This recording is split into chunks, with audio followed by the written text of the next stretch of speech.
Hello, it is Saturday, April 4th, 2021, Easter weekend. We have a great episode for you today. Today in the show, we have Randy McClure from the rushthecourt.net blog to discuss the Final Four preview and college basketball so far. You can check out his blog at rushthecourt.net. You can also check him out on Instagram and Twitter, at RTC. He has been doing this since 2007. I think you will enjoy the conversation I had with Randy McClure.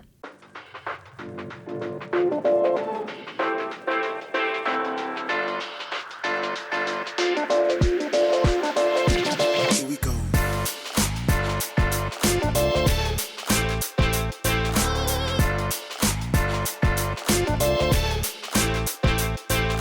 All right, before we start today's podcast, I do have a quick update on the bracket challenge so far. Remember, the winner gets a $50 gift card to Amazon. Thanks to all who participated, and I hope you enjoyed this year's wild NCAA tournament. The top 5 in the STP bracket challenge at the time of this recording is ESPN fan 217-8142418.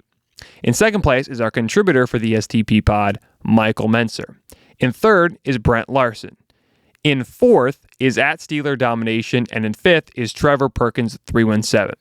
Thanks again to all who participated, and I hope you enjoyed this year's March Madness, even if you didn't win.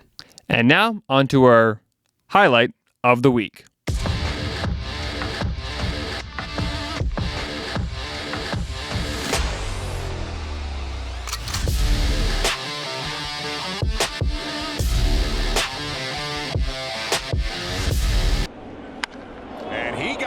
Over the heart of the plate, and he crushed it.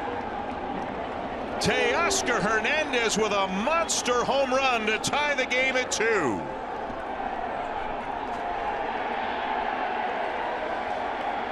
You talk about a no-doubter. Teoscar knew it, Cole knew it, and this game is tied. Alrighty, it's time for our weekly poll question. You can vote at Instagram and Facebook at Sportstown_podcast or on Twitter at SportsdownPod. The question today was, because of opening day was Thursday, the question was, are the Dodgers winning it all this year? 57% of you said no, which is kind of shocking because, in my opinion, I do think the Dodgers will win it all because they're so good and they have everybody returning from that roster. And plus, you add Trevor Bauer, the NL Cy Young Award winner. But anyways, thanks again for voting. You can vote on Instagram and Facebook at Sportstown_podcast or on Twitter at SportsTownPod. Now, on to the Sports Lightning Round.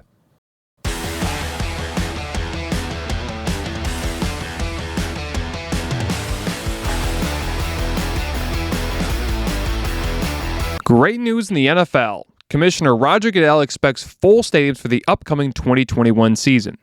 Goodell stated earlier this week, all of us in the NFL want to see every one of our fans back. Football is simply not the same without fans, and we expect to have full stadiums in the upcoming season. Last season, the NFL allowed teams to have fans at limited capacity as long as the state and local governments allowed it. According to the league, attendance dropped 90% compared to 2019, and only 1.2 million fans were in attendance for the regular and postseason in the year 2020. The NFL also said they will not require players and coaches to get vaccinated. They will encourage it, but it will not be required. The NFLPA wants a virtual offseason. However, most teams in the NFL want to get back to normal as soon as possible and begin minicamps and OTAs. Breaking news in college basketball. 3-time national champion and head basketball coach legend Roy Williams has decided to step away from the game of basketball. The North Carolina head coach was with the Tar Heels from 2003 to 2021. Williams won 3 national championships, 9 Final Four appearances, 9 ACC regular season championships, and 3 ACC conference tournaments. Williams' overall record in college hoops were 903 and 264. Before Williams was at North Carolina, he spent 15 seasons at the University of Kansas, where he captured 3 Final Fours, 4 Big 12 regular season championships, and 3 Big 12 Conference Tournament champions. He won the Sports National USA Today Coach of the Year in 2019 and won the AP Coach of the Year twice in 92 and 2006. Herbert Davis, is the favorite to become the next head coach at UNC. The MLB is moving the All-Star Game from Atlanta in 2021's All-Star Game. The MLB has decided to move locations because of the new voting law in Georgia. The MLB draft is also moving, which was scheduled to take place during All-Star Weekend. According to multiple reports, many Democrats were urging the MLB to move the All-Star Game out of Georgia. At the time of this recording, the MLB has not yet decided on where the 2021 All-Star Game will be played. Georgia Governor Brian Kemp stated he will not back down and called the MLB cowards. After the news was reported, the Atlanta Braves organization released a statement saying, "We are saddened that the fans will not be able to see this year's event in our city.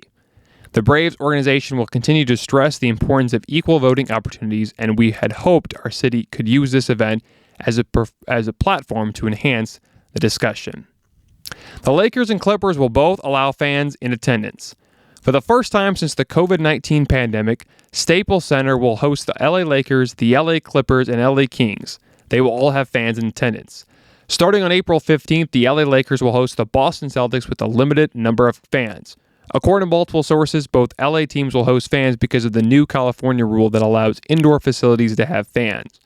The Clippers will have their first home game since March when they take on the Minnesota Timberwolves on April 18th.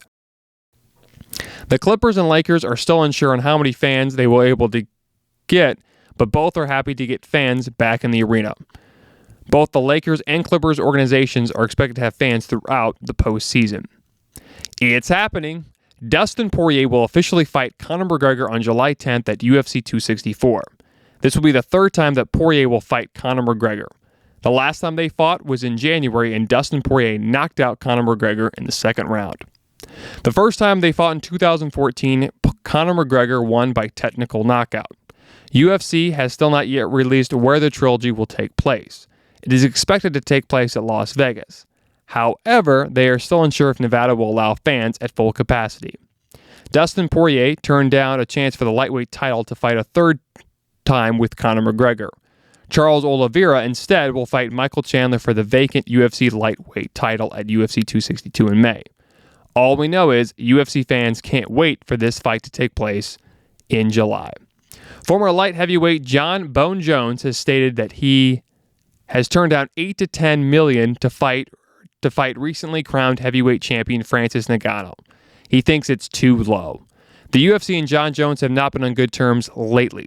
The 33-year-old was stripped of his heavyweight title to move up to heavyweight. John Jones, went on Twitter a few days ago tweeting, "I had a brief phone meeting with UFC's lawyer Hunter a few days ago. As of now, I expressed to him that anywhere around $8 to $10 million would be way too low for a fight of this magnitude. That's all that has been discussed so far. I'm supposed to be waiting for what their offer is going to be. Really hoping the numbers are nowhere near that low. I guess we will see what happens." There is a chance that Francis Ngannou will have his first title defense against Derek Lewis, not John Jones. Kevin Durant of the Brooklyn Nets has been fined $50,000 for unnecessary language to comedian and actor Michael Rappaport. The news was first reported by Adrian Wojnarowski of ESPN. According to Rappaport, Durant sent inappropriate message to him that included language that was threatening, anti-gay slurs, and many other inappropriate words. Kevin Durant told multiple reporters, I'm sorry that people saw that language I used. That's not really what I wanted people to see and hear from me, but hopefully I can move past it and get back there on the floor." Kevin Durant has not played since February 13th and is currently dealing with a hamstring injury. The Brooklyn Nets have the best record in the East at 34-15. Texas has found a replacement for Shaka Smart. The Longhorns have hired former Red Raiders head basketball coach Chris Beard. The contract is reportedly worth $35 million over 5 seasons. Beard helped lead Texas Tech in the national championship where they fell to Virginia. Beard was introduced by Texas as the new men's head basketball coach exactly 3 months after the Longhorns hired Alabama's offensive coordinator Steve Sarkisian. The University of Texas hopes that Chris Beard leads the Longhorns to their first ever NCAA basketball championship. Last season, Texas won the Big 12, but fell to Albany Christian in the opening round of March Madness. We stick with college hoops, and it's been reported that men's head basketball coach at the University of Kansas, Bill Self, has signed a new contract with the Jayhawks that is worth a lifetime. His old contract was expected to expire in March of 2022. which means he'll be the head coach at Kansas for as long as he wants to be. During his time at the university, he has 1 national championship, 14 Big 12 regular season titles, 3 Final Four appearances, and a 522 and 118 record at Kansas. However, it's not all roses for the 58-year-old. Last year, Kansas was hit with 5 Level 1 violations that involved an Adidas representative.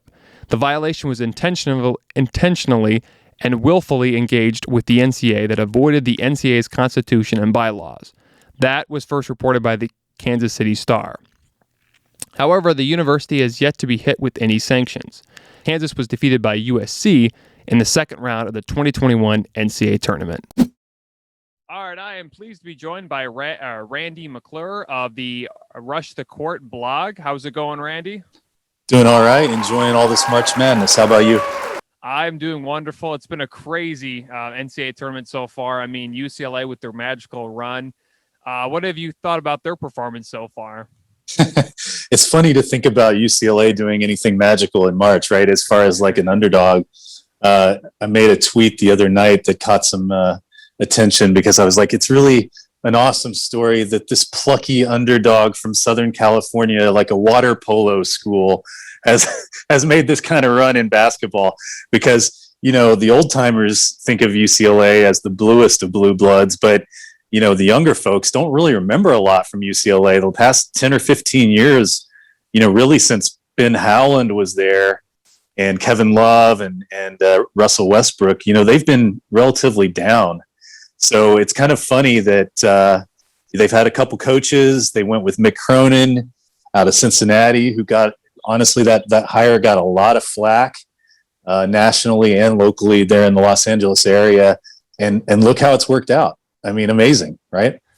Yeah, I mean, to be honest with you, I didn't know much about him before he got hired by UCLA, and it's just crazy how UCLA, it was the first Final Four since 2008, and then you, like I said, you mentioned you have to go back to Kevin Love and Russell Westbrook, and to be honest with you, I used to always talk with my dad. He used to be a huge fan of UCLA. He used to know, like, back in the day when they had Kareem and Bill Walton, and he always talked about how good they were, and to be honest with you, I hadn't really seen how good UCLA was until this year, really. I mean, it's just crazy. I think they're more of a redemption story.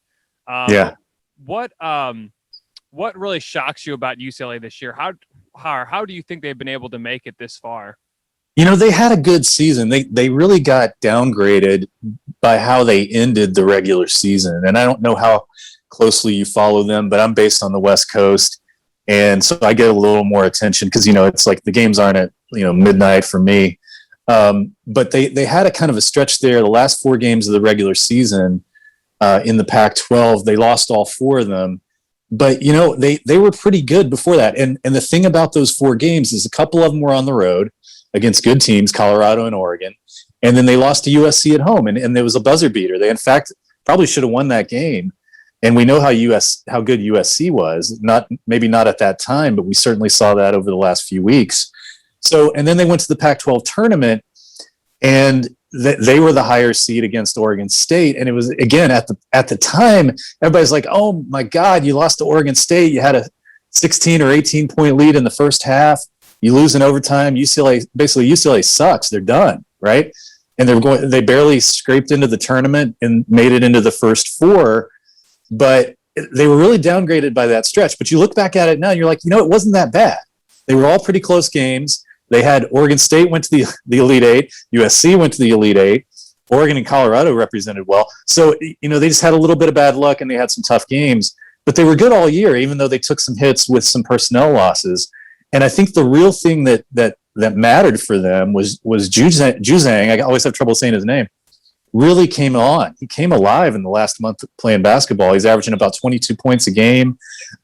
He's become a playmaker for them in a way that maybe that couldn't have been predicted, you know, even 2 or 3 months ago for UCLA. So, you know, I guess it is surprising. Okay, that certainly the Michigan win was very surprising, but it's not out of the realm of possibility. I think they were always probably better than an 11 seed.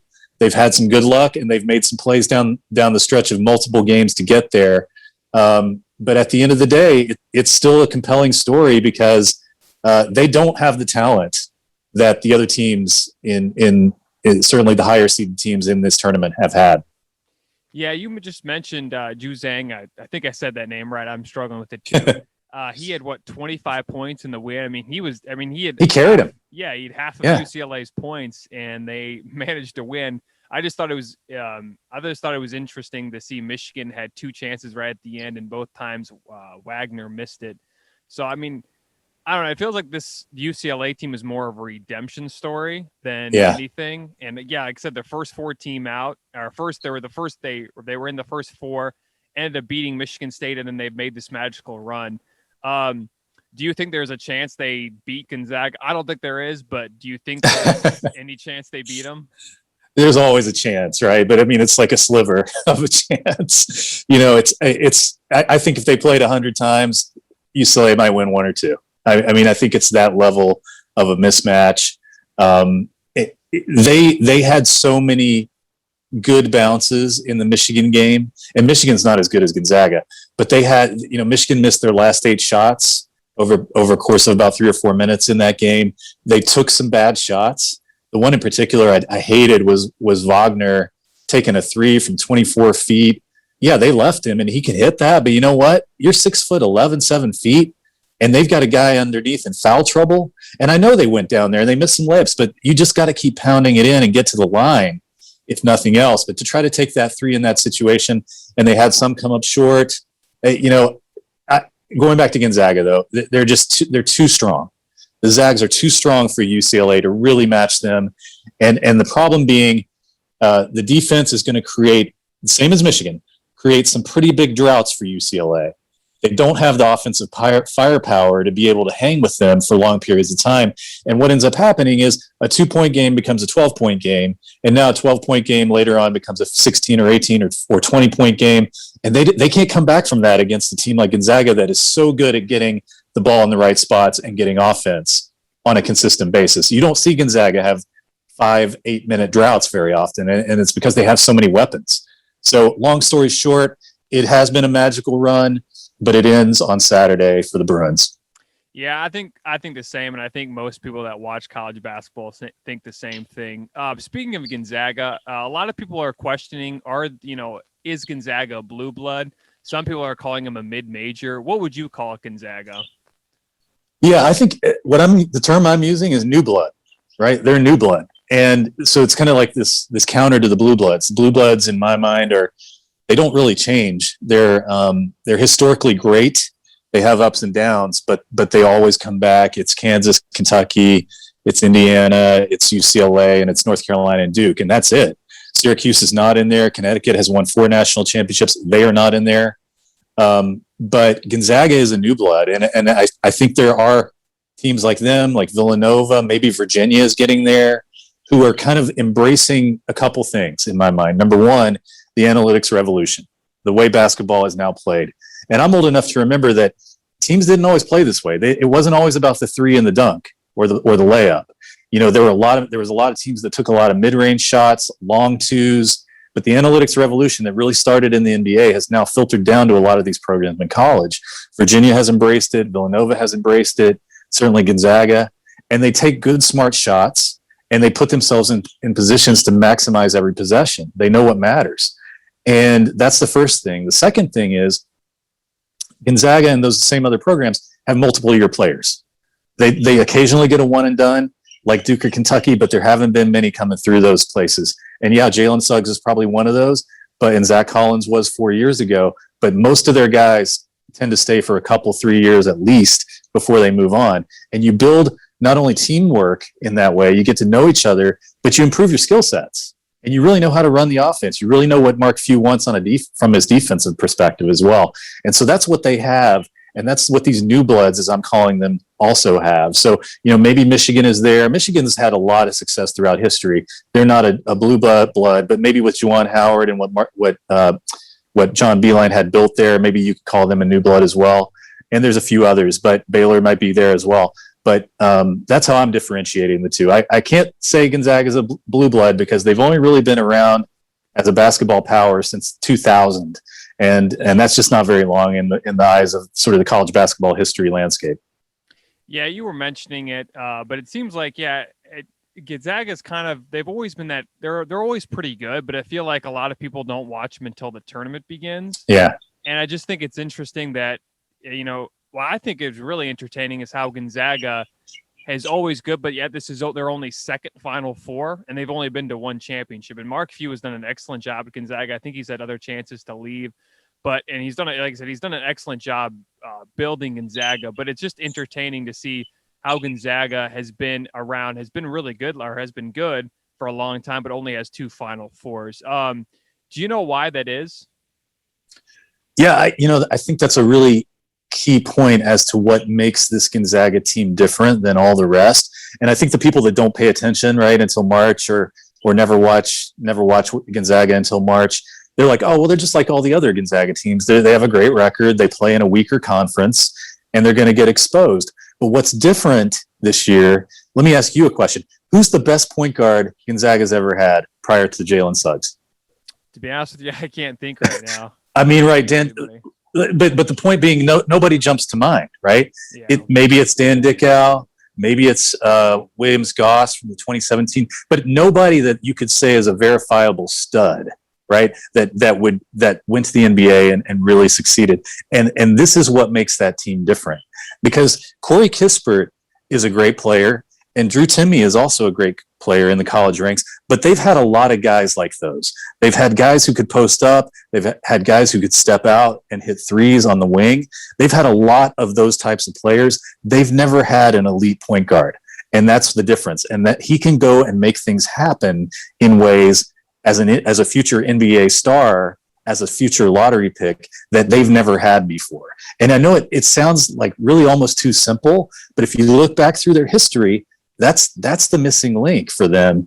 And, when it comes down, if they ever do get into a close game, that's a guy who makes the difference, a guy who has the ball in his hands and can create plays. Yeah, and I do have a question, though, about Jalen Suggs. It seems like he's probably right now the second best player in college basketball. Do you think there is a chance that he maybe gets college? It seems like Luka Garza is going to win that, but do you think Jalen Suggs has an argument for that award? I think he got diluted by his teammates. If you looked at the AP All-American teams, in fact, he wasn't a first-teamer. Corey Kispert was the only Gonzaga first-teamer. So, his impact is probably going to be more felt from a team perspective than it will be felt in terms of the individual honors and accolades, because we've already seen it with the AP All-American first team versus second team, and usually that tracks pretty well with National Player of the Year honors. But I think he should have been a first teamer. I mean, I think he's that good, and we're going to find out here in the next couple games whether he's everything I think he is. Yeah, and Luka Garza was really good this year, and I'm from Iowa, so I watched him a lot. Right. But it seemed like Luka Garza, I just think that maybe Jalen Suggs has an argument because they were able to make it to the Final Four. And maybe, of course, Jalen Suggs' team is a lot better than Luka Garza's team, but I feel like he has an argument just because he made it all the way to the Final Four. And, Garza lost in the second round to, Oregon. So, right. I mean, we'll see what ends up happening. I think Luka Garza is going to get it. And Jalen Suggs, though, will probably have a more successful career in the NBA because I think he's already a lottery pick projection, but it'll definitely be fun to watch his career. So some other teams we're looking at right now. It's been a ride for Houston. I mean, I didn't expect them to be this good. What did you think of their performance on Monday night?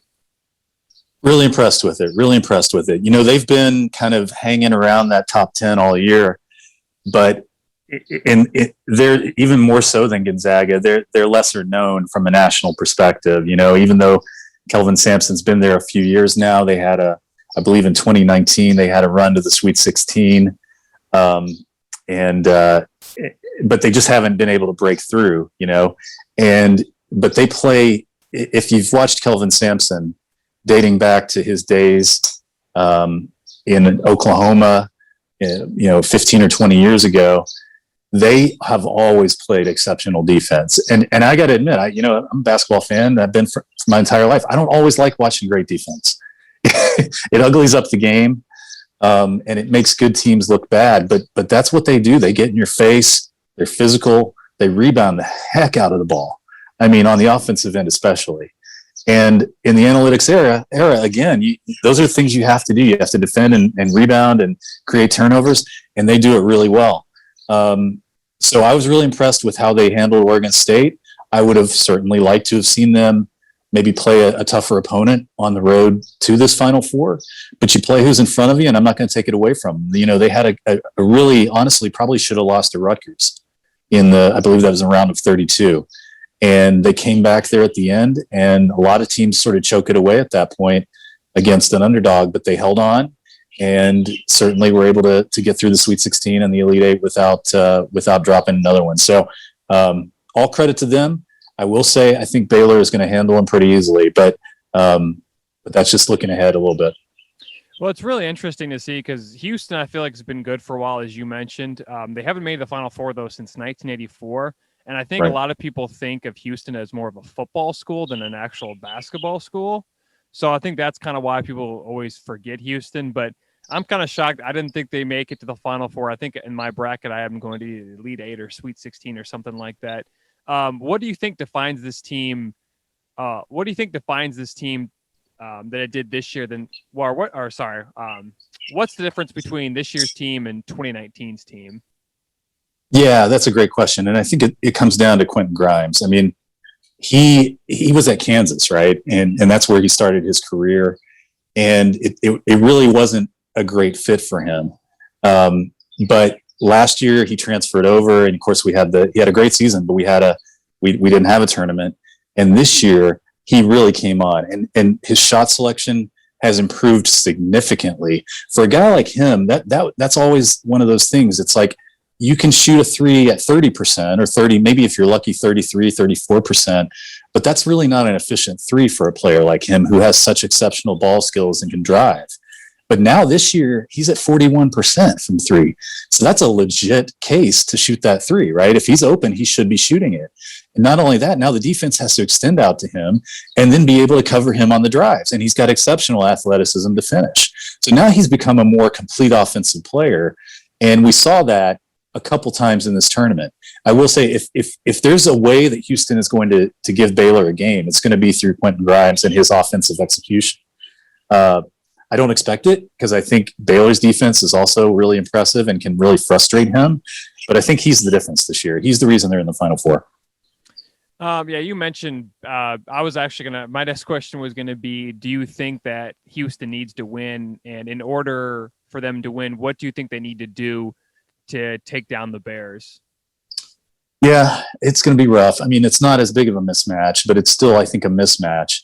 And there's a little bit of sort of interplay here between the two Texas schools too, right? I mean, I'm sure there's some kind of ancient hatreds and rivalries that you and I are unaware of that could make this a more interesting game than it might look on paper. But it's going to come down to, it's going to be a defensive battle on both sides because both teams have really excellent defenses. And it's going to then become an issue of which team has one playmaker or multiples that can step up. The issue being, the reason I think Baylor is going to win is they have more. They have more of those guys with Davion Mitchell, with Jared Butler. They have guys that if one or two of those are off, they can step up. Whereas for Houston, it's really Grimes. I mean, Sasser is okay, but he's hot and cold. If Grimes doesn't step up and have a game, they have no chance, in my mind, no chance.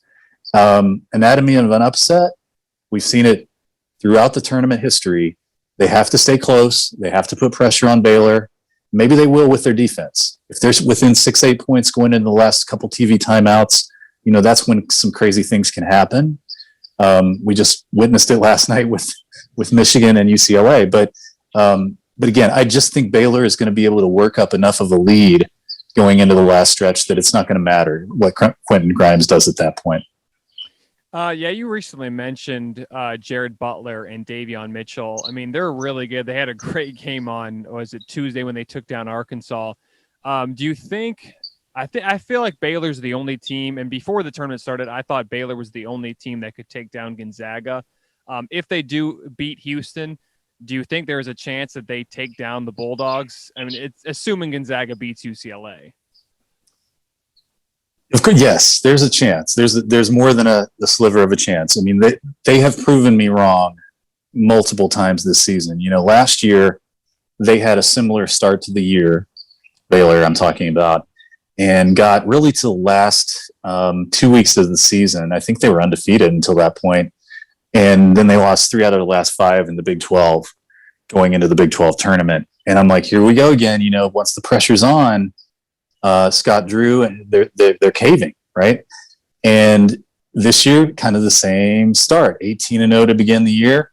Then they go to Kansas. Remember that game in late February? And they really weren't competitive against, as we all knew and found out, a pretty mediocre Kansas team. Then they went to West Virginia after that, and this was a tough game away. And I totally give the Mountaineers a lot of credit for that. But they actually gutted it out. They were down, and they came back, and they won in overtime. And that's the first time I was like, now, wait a minute. Baylor of the past not only would not have gutted that out and sent that to overtime and won, they would have probably caved mentally. They would have probably lost that game by 15 or 20 points. So that's when I kind of was like, you know what? These guys might be a different level of maturity and kind of resilience than I'm used to with these Baylor teams. So sure enough, they went from there, and they did drop that game to Oklahoma State, which I really just kind of blame on the brilliance of Cade Cunningham. But they've made the run since, and they really haven't been challenged. So I think they could definitely give Gonzaga a game. I think they can win the game, but I would probably put it at about a 60-40. So 60% chance for Gonzaga and 40% for Baylor. And when I break it down, I look at, what we just talked about in terms of a number of these teams. Who has the playmakers, right? So Corey Kispert isn't going to break you off the dribble. Timmy has to get the ball inside. He has to get it in his spots. Now, he has a lot of moves, and he can actually step out somewhat, but he's not going to take the ball from the top of the key and do something with it. So it comes down to Suggs. It's really about Suggs, and then to a certain point, Nembhard and Ayayi. I always struggle with that name as well. They have a couple, maybe 2.5 playmakers, and really Suggs is the guy, though. So you look at that, and you're like, well, now, wait a minute. Baylor actually has more playmakers with Mitchell and with Teague and Butler. So they actually have 3 playmakers, and that's the part where I'm like, if those 3 guys are doing it, and somehow they can keep Timmy from going nuts inside, they're going to be in this game in the last 5 minutes and maybe be able to pull off the upset. And you look at it and you say, you know what? Undefeated teams, it's been 45 years? Maybe there's a chance Baylor does this. I don't think Houston can, but I think Baylor has a pretty good chance. Yeah, you just mentioned it. Yeah, I think Indiana was the last team to go undefeated, and there's been a few teams that were close, like UNLV, Duke. I think Kentucky a few years ago was really close. Yep. They got beat in the Final Four, even though they won more games than Indiana did. But Jerry, you were talking about Jared Butler. Do you think he has a lot of success in the next level? I'm gonna give a caveat before I answer that. I have never been good at predicting next level of success. There's been a handful I've hit, and I felt great about it. And then there's been an equal number where I'm like, this guy is going to be awesome. And then, they were playing in the G League in 2 years, or the D League, or whatever it's called. So take that for what it's worth. I think Butler does have a chance to play at the next level. I don't think he has star potential at the next level, but I think he could be a solid role player in the next level, somebody that can get you some threes, somebody that can run an offense. I'm thinking about like maybe a Jarrett Jack type player, solid guy for a number of years in the league. And in fact, was on some of the Warriors teams that were really good, but he's not going to be a franchise player in my estimation by any stretch. Your prediction for the championship game, and who do you got winning the game? I'm going Zags. At this point, I don't see a way to justify going the other way. I think they will run UCLA out of the building. Wonderful story for the Bruins, and if maybe this gets the monkey off the back of Mick Cronin, and he can really start to build something there. I think basketball is better when UCLA is good. And then whether it's Baylor or maybe in a mild upset Houston, I just can't find a way to justify saying that it won't be Gonzaga, like we've talked about. I just can't do it. They just have too many pieces. And as long as Suggs is on the floor, if everything goes to hell, you can still count on him to be able to do some things and get buckets. And that's where it breaks down for so many other teams. So I just expect they'll have a working margin lead for most of a game with Baylor, and eventually they'll pull away. And it probably won't be the most exciting final game we've ever seen, but at least we'll be able to talk about the first unbeaten champion in 45 years. I've always kind of wanted to know this question. I was actually listening earlier to the Dan Patrick Show, and he mentioned it. But do you think that let me rephrase that. Do you think Gonzaga should move to a different conference like the Pac-12 to get more recognition? Yeah, that's tricky because the Pac-12 isn't going to take a school that doesn't have football, right? Like high-level football. So that's where it becomes a problem for them. You can make an argument they could work in something like the Big East, but my goodness, that's 3,000 miles away from the core of the Big East. Maybe something like a Missouri Valley or a Mountain West, but I don't know. I feel like they're comfortable in that league, the West Coast Conference, because it is a bunch of mostly Jesuit schools, mostly Catholic schools, of which they are one. And the travel is not insane. I know they try to play 5, 6, 7, depending on how long the season is. This is a shortened year, major games outside of that. If you recall, they were scheduled to play Baylor this year. Wouldn't that have been something if they played back in December? But maybe it'll make up for it here in a few nights if they get to play the game they never were able to. But I just don't see it. I don't think the West Coast has a league like the Big East that is basketball focused, in which they could do that. And the Pac-12 is just a non-starter because of football. Yeah, I think they said that Gonzaga had a football team back in the 40s, but stopped it because of World War II and just never returned. But yeah, that would be I don't think they're going to move either, but it's an interesting conversation to see what they think. And I know they've been good in basketball for a while, but I feel like no one really pays attention to them until the tournament, which I guess isn't really a bad thing because a lot of days, we look at college basketball a lot different than we used to look at it. So we'll see what ends up happening. But yeah, I don't think they're going to move conferences either. Recently, I guess Indiana hired Mike Woodson. I was kind of shocked by that hiring. What did you think of Indiana's new head coach? Yeah, I was initially shocked, like pretty much everybody else on college basketball Twitter. And I didn't know a lot about Mike Woodson. I'm not as into the NBA as college, although I do follow it to a certain extent. And so I was going off of sort of what I was reading from others. It was a curious hire. I know he's an alumnus there. He didn't have a lot of college coaching experience, any at all, I guess, and very little pro experience. It sounded like my initial read on it was they were trying to do something similar to what Michigan was doing. And there's a lot of copycats in this industry, right? If somebody has success with one thing, you start to see all these other schools try to do the same thing and replicate it. The problem is a lot of those are one-offs. It's just there's not a formula for this stuff usually. And Juwan came into a situation at Michigan where John Beilein had done wonders. They were in bad shape when John Beilein showed up there, and he took them to 2 championship games in something like 8 years there.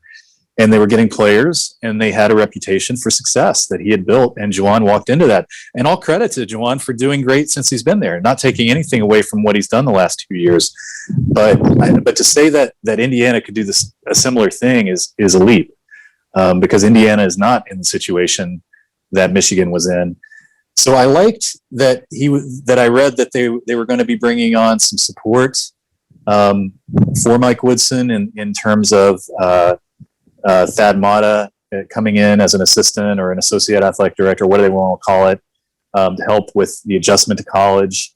But I don't know. I'm kind of taking a wait and see on this. I will admit I didn't think Juwan Howard was going to be the greatest of hires, and I can own that and say I was completely wrong on that.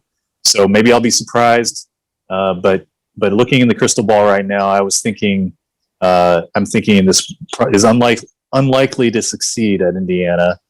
And I was really surprised they didn't make a harder push for any number of college coaches that maybe would be interested. People like Porter Moser up at Loyola, even a Scott Drew, and depending on how this year goes out, At the end of the day, Texas is still a football state, and Baylor is still a football school. And Indiana will never be that. So Indiana's always going to be a basketball school. So you got to wonder if maybe they didn't miss a chance on somebody like that. Yeah, what I was hearing a lot was people said that bring in Steve Alford, who now is at Nevada, and I thought he was going there too. Or I even heard Rick Pitino maybe, but it feels like he wants to stay at Iona. But yeah, I was really shocked because Mike Whitson's more of an NBA guy. He was with the Knicks, he was with the Hawks. So I'm a little shocked that they went there as well. Another head coaching job that opened right now, of course, Shaka Smart left Texas to go to Marquette.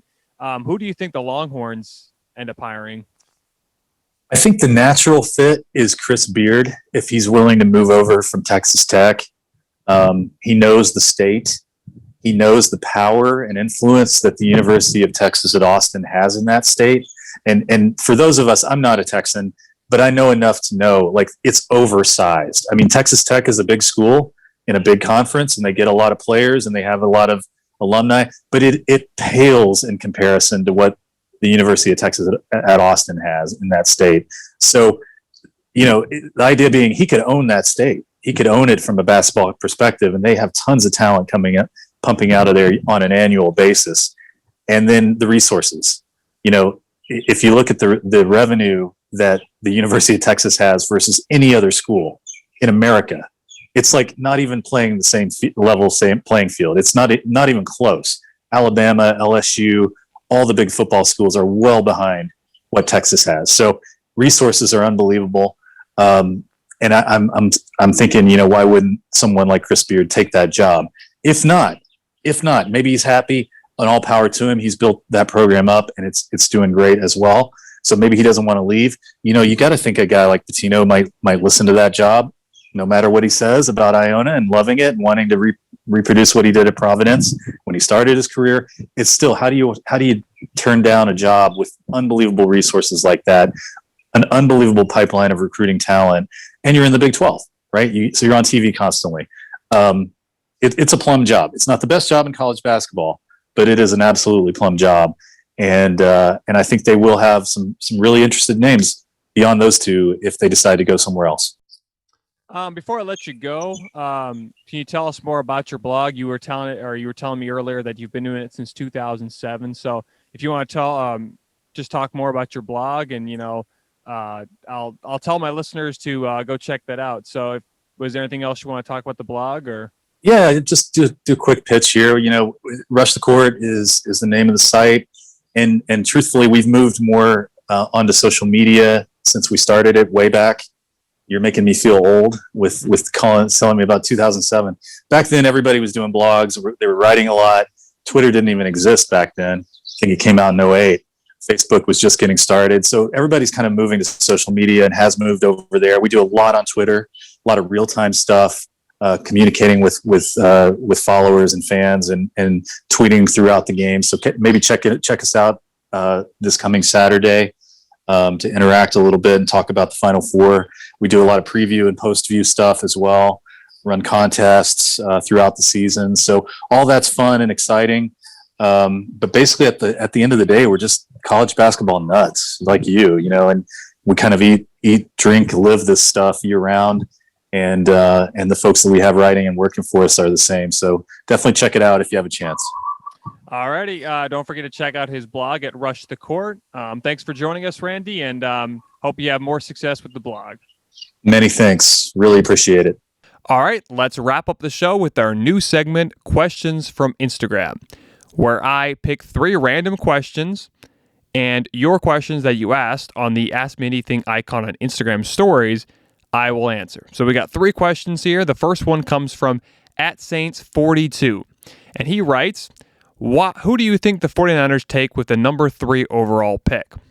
Well, if you check my last mock draft that I released on social media, you will find that I thought that the 49ers will draft Mac Jones. It'll be entertaining to see what they do, but it seems like that's why they moved up from number 12 to number 3. So I think Mac Jones is a good quarterback. I think he's a little overrated because he had such a good team in Alabama, but we'll see what ends up happening. It's going to be interesting. And it has a lot of drama, especially when Kyle Shanahan and Bill Belichick were both at the Alabama Pro Day. All right, this next question comes from Anna Robinson. She asked, what made you interested in announcing a podcast? Good question, Anna. Well, the first thing that interested me in doing a podcast was I'm a huge sports fan, of course. The second thing was my friend was actually doing a podcast, and that friend is actually Reese Robinson. He's the host of the Reese and Dan Show. I would advise you to go check him out. It's a really good podcast. And then, of course, me and my brother, which we started the podcast in last March, we were really interested in doing that, and we wanted kind of the same thing, except ours is a little more sports. But and then the third thing was I'm interested in broadcasting. That's what I want to do when I get older, and I believe that this podcast gets me in the door with doing a podcast that revolves around sports. So yeah, that's why I did it. So again, thanks for asking me that, Anna Robinson. And this last question from questions from Instagram is from David Williams 22. And he asked, do you think the Jazz have a realistically chance to win the NBA championship? I believe they do have a chance. However, I don't think it will come to fruition.